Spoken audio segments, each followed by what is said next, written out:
નમસ્કાર વિદ્યાર્થી મિત્રો, હવે આપણે સમજીએ હિસાબી પદ્ધતિના પારિભાષિક શબ્દો. સૌથી પહેલા લેક્ચરની અંદર મેં તમને સમજાવ્યું હતું કે નામું એ તમારા માટે નવો વિષય છે, એટલે આ પારિભાષિક શબ્દો જ્યાં સુધી નહીં સમજાય ત્યાં સુધી એકાઉન્ટની અંદર કંઈ વધારે સમજ પડશે નહીં. એટલે આ પારિભાષિક શબ્દો એ ખૂબ મહત્વના છે. એકાઉન્ટની અંદર નામાની અંદર જે વારંવાર નવા શબ્દો બોલાશે, અહીંયા વપરાશે, અહીંયાથી હું જે બોલીશ એ આ શબ્દોની સમજ અત્યારે અહીંયા તમને આપવામાં આવે છે, બરાબર? એટલે જેથી કરીને તમે એકાઉન્ટ ખૂબ સરળ રીતે સમજી શકો. પહેલું શબ્દ છે ધંધાકીય વ્યવહાર. ધંધાકીય વ્યવહાર સમજતા પહેલા તમારે સમજવું પડશે વ્યવહાર એટલે શું. વ્યવહાર કોને કહેવાય? બે કે તેથી વધુ વ્યક્તિઓ વચ્ચે થતી વસ્તુ કે સેવાની લેવડ દેવડ, આપલે, એટલે વ્યવહાર. આપણે ઘણા બધા પ્રકારના વ્યવહારો કરતા હોઈએ છીએ, પણ એ દરેક વ્યવહાર ધંધાકીય વ્યવહાર હોતો નથી. ઉદાહરણ તરીકે તમે સ્કૂલમાં આવો અને તમારી પાસે પેન નથી તો તમે શું કરશો? બાજુના વિદ્યાર્થી પાસેથી પેન લઈ લેશો. ક્યારેક એની પાસે પેન નહીં હોય ત્યારે તમે એને પેન આપશો. એનો મતલબ એવો થયો કે તમે એની જોડે વ્યવહાર કરો છો, પણ એ ધંધાકીય વ્યવહાર નથી. શા માટે એ ધંધાકીય વ્યવહાર નથી? કારણ કે તમે જે પેનની આપ-લે કરો છો એમાં કોઈ આર્થિક વળતર મેળવવાનો ઉદ્દેશ નથી, એટલે એને ધંધાકીય વ્યવહાર કહેવાય નહીં. બરાબર? ધંધાકીય વ્યવહાર તો કોને કહેવાય? જે વ્યવહારનો હેતુ આર્થિક વળતર મેળવવાનો હોય એને ધંધાકીય વ્યવહાર કહેવાય. બીજા શબ્દોમાં કહીએ તો જે વ્યવહારનું મૂલ્ય નાણામાં આંકી શકાય તે વ્યવહારને ધંધાકીય વ્યવહાર કહેવાય. વ્યવહારના બે પ્રકાર પડે, એક આર્થિક વ્યવહાર અને બીજો બિન આર્થિક વ્યવહાર. આર્થિક વ્યવહાર એટલે શું? કોઈ વ્યક્તિ આર્થિક વળતર મેળવવાના ઉદ્દેશથી કંઈક કમાવાના ઉદ્દેશથી વ્યવહાર કરતો હોય એને આર્થિક વ્યવહાર કહેવાય. અને જે વ્યવહાર માત્ર ને માત્ર સમાજ સેવા માટે થતો હોય એને બિન આર્થિક વ્યવહાર કહેવાય. જે વ્યવહાર કરવા પાછળનો હેતુ આર્થિક વળતર મેળવવાનો હોય એ આર્થિક વ્યવહાર, અને જે વ્યવહાર કરવા પાછળનો હેતુ આર્થિક વળતર મેળવવાનો નથી, સેવાનો છે, એને બિન આર્થિક વ્યવહાર. હવે જે આર્થિક વ્યવહાર છે ને એને જ ધંધાકીય વ્યવહાર કહેવાય. ઉદાહરણથી સમજીએ, કોઈ શિક્ષક અહીંયા સ્કૂલની અંદર ભણાવે છે તો એ આર્થિક વ્યવહાર કરે છે, કારણ કે એ અહીંયા ભણાવે છે એના બદલામાં મહેનતાણું મેળવે છે, તો એ ધંધાકીય વ્યવહાર થયો. પણ એ જ શિક્ષક ઘરે જઈને એના બાળકોને ભણાવશે તો એ ધંધાકીય વ્યવહાર નથી, એ આર્થિક વ્યવહાર નથી, કારણ કે ત્યાં આર્થિક વળતર મેળવવાનો ઉદ્દેશ નથી, એટલે બિન આર્થિક વ્યવહાર છે. આમ વ્યવહારના બે પ્રકાર હોય, આર્થિક અને બિન આર્થિક. એમાં જે આર્થિક વ્યવહાર છે એને આપણે ધંધાકીય વ્યવહાર કહીશું, અને નામાના ચોપડે આર્થિક વ્યવહાર જ નોંધાય, બિન આર્થિક વ્યવહાર નોંધાતો નથી. પછી બીજો શબ્દ છે બનાવ કે ઘટના. બનાવ કે ઘટના એટલે શું? તમે જે વ્યવહાર કરો છો એને કારણે જે પરિસ્થિતિ ઉદ્ભવે છે, એનું જે પરિણામ આવે છે એને બનાવ કે ઘટના કહેવાય. માની લો કોઈ વ્યક્તિ છે કાપડનો શોરૂમ ચલાવે, જથ્થાબંધ કાપડ ખરીદે અને પછી કાપડ વેચે, તે વ્યવહાર કહેવાય. પણ એનું પરિણામ શું આવે? નફો કે ખોટ, કે બનાવ કે ઘટના. ત્રીજો શબ્દ છે મૂડી. બહુ મહત્વનો શબ્દ. મૂડી એટલે શું? ધંધો શરૂ કરતી વખતે ધંધાનો માલિક પોતાની અંગત રોકડ, માલ કે મિલકત ધંધામાં લાવે તો એને મૂડી કહેવાય.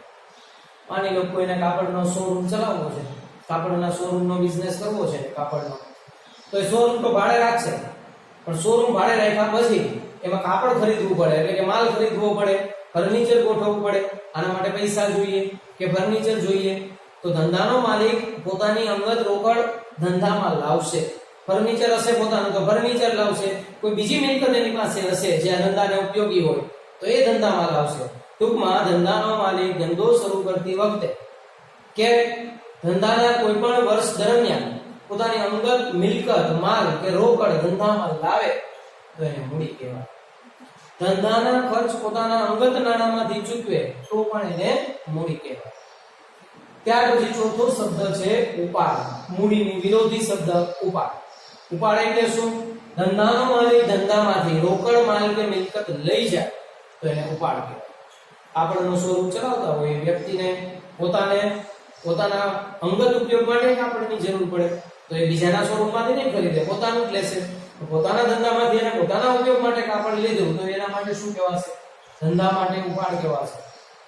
માલિકનો અંગત ખર્ચ ધંધામાંથી ચૂકવાય તો પણ એને ઉપાડ કહેવાય. જેમ કે મહિનો પૂરો થાય અને આપણે શોરૂમનું ભાડું ચૂકવીએ તો શોરૂમનું ભાડું ચૂકવવું એ આપણા ધંધાનો વ્યવહાર છે. પણ શોરૂમના ભાડાની સાથે સાથે આપણે મકાન આપણું જે માલિકનું જે રહેણાંકનું મકાન છે એનું ભાડું ચૂકવીએ તો એ ધંધાનો વ્યવહાર નથી, પણ એ ભાડું ધંધામાંથી ચૂકવાયું એટલે ઉપાડ તરીકે લખાશે. માલિકના કોઈ પણ અંગત ખર્ચ ધંધામાંથી ચૂકવાય તો એને ઉપાડ કહેવાય. બરાબર? એટલે ઉપાડની વ્યાખ્યા શું થાય? માલિક પોતાના અંગત ઉપયોગ માટે ધંધામાંથી રોકડ માલ કે મિલકત લઈ જાય તો એને ઉપાડ કહેવાય. પછી પાંચમો શબ્દ છે મિલકત. મિલકતો એટલે શું? જેની માલિકી ધંધાની હોય અને જે વસ્તુ વેચતા મૂલ્ય ઉપજે તેને મિલકત કહેવાય. જેની માલિકી ધંધાની હોય અને એ વસ્તુ વેચતા મૂલ્ય ઉપજે એને મિલકત કહેવાય. જમીન, મકાન, યંત્રો, વાહનો, ઢોર ઢાકર, કોમ્પ્યુટર, ફર્નિચર, પિક્ચર્સ, રોકડ શિલાક, બેંક શિલાક, સ્ટોક, દેવાદાર આ બધી જ મિલકતો છે. અહીંયા મિલકતોના પ્રકાર આપવામાં આવ્યા છે. 6 પ્રકારો છે. એમાં પહેલું છે કાયમી મિલકતો અથવા એનું બીજું નામ છે બિનચાલુ મિલકતો. કાયમી મિલકત અહીંયા ઉદાહરણ લખ્યા છે જમીન, મકાન, યંત્રો, ફર્નિચર. પણ આપણે તો એ સમજવું છે કાયમી મિલકતો એટલે શું? જે મિલકત ધંધામાં લાંબા સમયગાળા સુધી ટકી રહે એને કાયમી મિલકત કહેવાય. તમે એકવાર મકાન ખરીદી લો ધંધા માટે, પછી એને વારંવાર નહીં ખરીદવું પડે. એકવાર ખરીદી લીધું એટલે ચાલશે, લાંબા સમય સુધી ચાલે, તો એ કાયમી મિલકત, બિનચાલુ મિલકત છે. એવી રીતના જમીન, યંત્રો, ફર્નિચર, વાહનો, પિક્ચર્સ આ બધી જ બિનચાલુ કે કાયમી મિલકતો છે. પછી બીજું આવ્યું ચાલુ મિલકતો. ચાલુ મિલકત એટલે શું? જે મિલકતની પ્રવાહિતા ખૂબ વધારે હોય, એટલે કે જે મિલકત ખૂબ ઝડપથી રોકડ સ્વરૂપમાં રૂપાંતર પામતી હોય તે મિલકતને ચાલુ મિલકત કહેવાય. જે મિલકતો ધંધામાં ખૂબ ટૂંકા સમયગાળા માટે હોય એને ચાલુ મિલકત કહેવાય. જેમ કે રોકડ શિલાક, બેંક શિલાક, સ્ટોક, દેવાદાર, લેણી હુંડી, મળવાની બાકી આવકો, અગાઉથી ચૂકવેલ ખર્ચ આ બધી જ ચાલુ મિલકતો છે. ચાલુ મિલકત શું કામ કહેવાય આને? હવે રોકડ શિલાક આજે આપણી પાસે 10,000 રૂપિયા છે તો હવે કાયમ માટે 10,000 જ રહેશે? ના, એ તો રોજ બદલાશે. બીજે દિવસે તમે માલ વેચશો એટલે 10 માંથી 15,000 થઈ જશે. વળી માલ ખરીદવા જશો તો 5,000 થઈ જશે. આમ રોજ બદલાય. આ બધી જ વસ્તુ એવી છે રોજ બદલાય, એટલે એને ચાલુ મિલકત કહેવામાં આવે છે. પછી આવ્યું દ્રશ્ય મિલકતો. દ્રશ્ય મિલકત એટલે શું? જે મિલકતને તમે જોઈ શકો કે સ્પર્શી શકો એવી મિલકતને દ્રશ્ય મિલકત કહેવાય. જમીન, મકાન, સ્ટોક, દેવાદાર, યંત્રો, વાહનો આ બધું આપણે જોઈ શકીએ, સ્પર્શી શકીએ એટલે દ્રશ્ય મિલકતોમાં આવશે. પછી એવું દ્રશ્ય મિલકત, જે મિલકત તમે જોઈ શકતા નથી કે જેનો તમે સ્પર્શ કરી શકતા નથી એવી મિલકતને અદ્રશ્ય મિલકત કહેવાય. ધંધાની અંદર એવી પણ મિલકતો હોય જે આપણને દેખાય નહીં પણ ધંધામાં હોય ખરા. જેમ કે પાઘડી, patent, trademark, copyright, franchise, software આ બધી અદ્રશ્ય મિલકતો છે જે ધંધાની અંદર છે, દેખાતું નથી. જેમ કે આપણું કોમ્પ્યુટર સિસ્ટમ, તો એમાં તમને હાર્ડવેર જ દેખાય છે. કોમ્પ્યુટર સિસ્ટમ ખરીદો ને એટલે સિસ્ટમ કદાચ 30,000 ની આવે પણ એની અંદર સોફ્ટવેર જે ફિટ થતા હોય ને એ લાખો રૂપિયા નહીં હોય. તમે તો ખાલી સોફ્ટવેર જોઈ શકો, હાર્ડવેર જોઈ શકો છો પણ એની અંદરના સોફ્ટવેર નથી દેખાતા. તો એ કઈ મિલકત છે? અદ્રશ્ય. હવે અહીંયા બીજા આપ્યા છે પાઘડી, પેટન્ટ, ટ્રેડમાર્ક, કોપીરાઇટ. ખૂબ ટૂંકમાં ચારેય શબ્દો સમજાવું કારણ કે આગળ હજુ ભણવામાં આવશે. પાઘડી એટલે શું? પાઘડી એટલે ધંધાની નફાકારકતાનું મૂલ્ય. માની લો કોઈ 2 વ્યક્તિ કાપડનો શોરૂમ ચલાવે છે તો એકનો શોરૂમ છે ને મુખ્ય રસ્તા ઉપર કે 4 રસ્તા ઉપર છે અને એકનો શોરૂમ સોસાયટીની અંદર કે શેરીમાં છે, તો ગ્રાહકો ક્યાં વધારે આવશે? 4 રસ્તા ઉપર કે મુખ્ય રસ્તા ઉપર છે ત્યાં. હવે ત્યાં ગ્રાહકો વધારે આવશે એટલે ત્યાં નફો પણ કેવો મળશે? વધારે. તો પછી એમાં પાઘડી ક્યાં આવી? હવે જ્યાં નફો અહીંયા 4 રસ્તા પર વધારે છે એનો મતલબ ત્યાં શોરૂમનું ભાડું પણ વધારે છે. ઓલી જે સોસાયટીમાં શોરૂમ રાખ્યો છે ને એનું ભાડું 10,000 હોય તો અહીંયા 50,000 હોય. શા માટે આ વધારાનું ભાડું ચૂકવે છે? કારણ કે એ સ્થળ પાસે પાઘડી છે. એટલે જ્યાં તમારી નફો કમાવાની ક્ષમતા વધારે હોય, પછી એ કોઈ પણ કારણ હોય, મેં તો એક માત્ર સ્થળનું તમને ઉદાહરણ આપ્યું, કોઈ પણ તમારી પાસે સારી આવડત હોય તો તમે બીજા કરતા વધારે ગ્રાહકો ધરાવી શકો તો તમારી પાસે પાઘડી છે એમ કહેવાય. બરાબર છે? એટલે પાઘડી એ નફાકારકતાનું મૂલ્ય છે.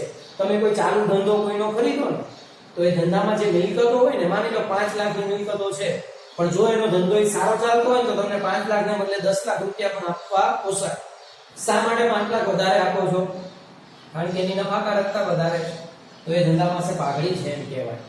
પછી એવું પેટન્ટ. પેટન્ટ એટલે શું? પેટન્ટ એટલે એક પ્રકારનો હક જ્યારે કોઈ તમે નવી જ વસ્તુ બનાવો, કોઈ નવું સંશોધન કરો, અને નવી વસ્તુ કે નવું સંશોધન છે કોઈ બીજો તમારામાંથી જોઈને બનાવી ન લે, તમારી કોપી ન મારે, એટલા માટે એનો હક તમારે સરકાર પાસેથી મેળવવાનો. તમે જે વસ્તુ સંશોધન કરી છે એને સરકાર પાસે નોંધાવવાની, એટલે સરકાર તમને હક આપશે કે આના જેવી વસ્તુ કોઈ બીજો નહીં બનાવે, એને પેટન્ટ કહેવાય. પછી એવું ટ્રેડમાર્ક. ટ્રેડ એટલે વેપાર. કોઈ પણ ધંધો, બિઝનેસમેન, કોઈ પણ પેઢી, કંપની પોતાના જે સિમ્બોલથી પોતાનો બિઝનેસ કરે ને એ સિમ્બોલને ટ્રેડમાર્ક કહેવાય. જેમ કે ફોર વ્હીલ ની અંદર હુન્ડાઈની ગાડી હોય ને મારુતિ સુઝુકીની ગાડી હોય, બે દૂરથી ખબર પડે એનો સિમ્બોલ જોઈને. શું કામ છે? બંનેનો ટ્રેડમાર્ક અલગ અલગ છે. તો એ ટ્રેડમાર્ક એનો સિમ્બોલ છે, એ અદ્રશ્ય મિલકત છે. પછી કોપીરાઇટ. કોપીરાઇટ એટલે શું? કોઈએ સંશોધન પામેલી વસ્તુ, કોઈએ બીજાએ વિકાસ પામેલી વસ્તુ કે મોડેલ તમને કોપી કરવાનો અધિકાર મળે એને કોપીરાઇટ કહેવાય. કોઈ લેખક પુસ્તક લખે, એ તો ખાલી પુસ્તક લખશે, પછી એને છાપવાનું અને બહાર પાડવાનું કાર્ય પબ્લિકેશન કોઈ કંપની કરે, તો એ લેખક પાસેથી એ પુસ્તકના કોપીરાઇટ્સ ખરીદશે. કોપીરાઇટ્સ ખરીદશે એટલે એ લેખક પાસેથી એવો હક ખરીદશે કે તમે જે આ પુસ્તક લખ્યું છે એ પુસ્તકને હું છાપી અને બજારની અંદર વેચી શકું. એના બદલામાં એ લેખકને પૈસા આપશે, રોયલ્ટી ચૂકવશે. બરાબર? એ કોપીરાઇટ. આ બધી શબ્દો હજુ ફરીથી આગળ આવશે. પછી વાસ્તવિક મિલકત. વાસ્તવિક મિલકત એટલે શું? જે મિલકત વાસ્તવમાં હોય એને વાસ્તવિક મિલકત કહેવાય. અહીંયા જે આ લખેલી છે ને, જમીન, મકાન, યંત્રો, ફર્નિચર, રોકડ શિલક, બેંક શિલક, સ્ટોક, પાઘડી, પેટર્ન, આ બધી જ મિલકતો વાસ્તવિક છે, કારણ કે આ બધી વાસ્તવમાં હોય. તો પછી છેલ્લો પ્રકાર છે અવાસ્તવિક મિલકત. વાસ્તવમાં મિલકત ન હોય એને અવાસ્તવિક મિલકત કહેવાય. મિલકત ન હોય તો પણ શું કામ એને મિલકત કહેવાય? તો એટલા માટે કે ક્યારેક કંપની કે પેઢી છે ને શરૂઆતના વર્ષોમાં ખૂબ મોટા પ્રમાણમાં ખર્ચ કરે, પછી એ ખર્ચ ધંધો સ્થાપનાનો હોય, પોતાની પ્રોડક્ટ વેચવા માટે જાહેરાતનો હોય કે કોઈ સંશોધનનો હોય. આ મોટા પ્રમાણમાં જ્યારે ખર્ચ કરે ને ત્યારે એ કંપની કે પેઢી એને ખર્ચ નથી ગણતી. શું કામ? કારણ કે એક વખત સ્થાપનાનો ખર્ચ કે સંશોધનનો ખર્ચ કંપનીએ કર્યો હોય ને એનો લાભ એને ખૂબ લાંબા સમય સુધી મળે, અને ખૂબ લાંબા સમય સુધી એને મળે છે. એટલા માટે ખર્ચને ખર્ચ ન કહેતા અવાસ્તવિક મિલકત કહેવામાં આવે છે. અવાસ્તવિક મિલકતના ઉદાહરણો: પ્રાથમિક ખર્ચ, પ્રસારિત મહેસૂલી ખર્ચ જેની અંદર આવશે જાહેરાત ઝુંબેશ ખર્ચ, પછી સંશોધન કે વિકાસ ખર્ચ, શેર કે ડિવેન્ચર બહાર પાડવાનો વટાવ. આ બધી જ અવાસ્તવિક મિલકતો છે. બરાબર છે? ઓકે.